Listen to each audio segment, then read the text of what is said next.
Padmashri award से सम्मानित गीतकार अनूप जलोटा ने IBC 24 पर बड़ा बयान दिया है। अनूप जलोटा ने कहा कि भारत को हिंदू राष्ट्र बनाना चाहिए। अब हिंदू जाग रहे हैं और हिंदू जुड़ रहा है, एक हो रहा है, इसलिए देश बहुत जल्द हिंदू राष्ट्र बनने जा रहा है। इधर देश को हिंदू राष्ट्र बनाने के अनूप जलोटा के बयान का भाजपा विधायक अशोक रोहाणी ने समर्थन किया है। अशोक रोहाणी का कहना है कि पीएम मोदी के नेतृत्व में हिंदुओं का स्वाभिमान जाग चुका है और हिंदुओं की धार्मिक आस्था जागने की वजह से अनूप जलोटा का ऐसा बयान आया है। वहीं संत पुजारी संघ के प्रदेश अध्यक्ष ने भी जलोटा का समर्थन दिया। प्रदेश अध्यक्ष पंडित नरेंद्र दीक्षित का कहना है कि भारत हिंदू राष्ट्र अनादिकाल से था। जुड़ रहे हैं हिंदू, अरे बहुत जल्दी ये हिंदू राष्ट्र बनेगा। आप देखते चलिए, सब हिंदू जाग गए हैं, सब एक हो रहे हैं, एक हो जाएंगे। और वैसे भी राष्ट्र तो बनना ही चाहिए। कौन है ज्यादा यहाँ? जो ज्यादा है इसीलिए बनना चाहिए ना। लेकिन इसमें मैं इसको बुराई भी नहीं मानता हूँ, इस बात को, उनकी व्यक्तिगत राय को भी। और भारत जो है एक हिंदू राष्ट्र, पहले हिंदू है भारत है और उसके बाद फिर हिंदू राष्ट्र है, उसमें कहने में कोई संकोच नहीं है। भारतवर्ष के लोग हैं। भारत का सबसे बड़ा ग्रंथ भारत का संविधान है और भारत संविधान के अनुसार चलेगा। एक ऐसा राष्ट्र जिसमें सारी उपासना पद्धति वाले पंथों को उनकी आज़ादी रहे, लेकिन संस्कृति के नाते वे हिंदुस्तान की ही संस्कृति माने। पूर्वज उनके राम ही हैं, गंगा उनके लिए वंदनीय है, ये माटी उनके लिए चंदन है, ये माता है।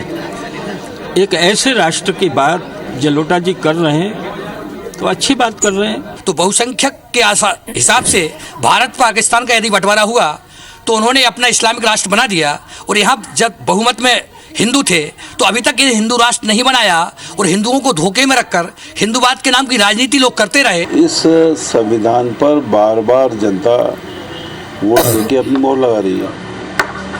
तो मैं सोचता हूँ कि देश की जनता के थ्रू जो संविधान बना है उसी पर चलना चाहिए। बयान दिया है। अनूप जलोटा ने कहा कि भारत को हिंदू राष्ट्र बनना चाहिए। अब हिंदू जाग रहा है, हिंदू जुड़ रहा है, एक हो रहा है, इसलिए देश बहुत जल्द हिंदू राष्ट्र बनने जा रहा है। इधर देश को हिंदू राष्ट्र बनाने के अनूप जलोटा के इस बयान पर भाजपा विधायक अशोक रोहाणी ने समर्थन किया। अशोक रोहाणी का कहना है कि पीएम मोदी के नेतृत्व में हिंदुओं का स्वाभिमान जाग चुका है और हिंदुओं की धार्मिक आस्था जागने की वजह से ही अनूप जलोटा का ऐसा बयान सामने आया। वहीं संत पुजारी संघ के प्रदेश अध्यक्ष ने भी जलोटा का समर्थन दिया। प्रदेश अध्यक्ष पंडित नरेंद्र दीक्षित का कहना है कि भारत हिंदू राष्ट्र अनादिकाल से था और अनादिकाल तक रहेगा। केंद्रीय मंत्री नरेंद्र सिंह तोमर ने संविधान का हवाला देते हुए कहा कि देश संविधान से चलेगा। तो बीजेपी नेता जयभान सिंह पवैया ने भी अनूप जलोटा की बात का समर्थन करते हुए कहा कि जलोटा की भावना अच्छी है जो हिंदू राष्ट्र की मांग कर रहे हैं। तो वहीं कांग्रेस विधायक पीसी शर्मा ने कहा कि संविधान की यही तो अच्छाई है कि अनूप जलोटा ऐसा बोल पा रहा है, लेकिन यह देश संविधान से चलेगा। जुड़ रहे हैं हिंदू, अरे बहुत जल्दी ये हिंदू राष्ट्र बनेगा। आप देखते चलिए, सब हिंदू जाग गए हैं, सब एक हो रहे हैं, एक हो जाएंगे। और वैसे भी राष्ट्र तो बनना ही चाहिए। कौन है ज्यादा यहाँ? जो ज्यादा है इसीलिए बनना चाहिए ना। लेकिन इसमें मैं इसको बुराई भी नहीं मानता हूँ, इस बात को, उनकी व्यक्तिगत राय को भी। और भारत जो है एक हिंदू राष्ट्र, पहले हिंदू है भारत है और उसके बाद फिर हिंदू राष्ट्र है, उसमें कहने में कोई संकोच नहीं है। भारतवर्ष के लोग हैं।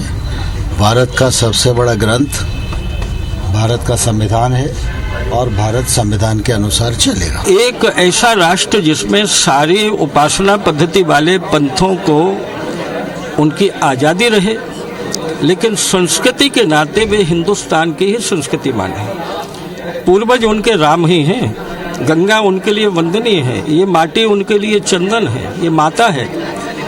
एक ऐसे राष्ट्र की बात जलोटा जी कर रहे हैं तो अच्छी बात कर रहे हैं। तो बहुसंख्यक के हिसाब से भारत पाकिस्तान का यदि बंटवारा हुआ तो उन्होंने अपना इस्लामिक राष्ट्र बना दिया, और यहाँ जब बहुमत में हिंदू थे तो अभी तक ये हिंदू राष्ट्र नहीं बनाया और हिंदुओं को धोखे में रखकर हिंदूवाद के नाम की राजनीति लोग करते रहे। इस संविधान पर बार बार जनता वोट देके अपनी मोहर लगा रही है।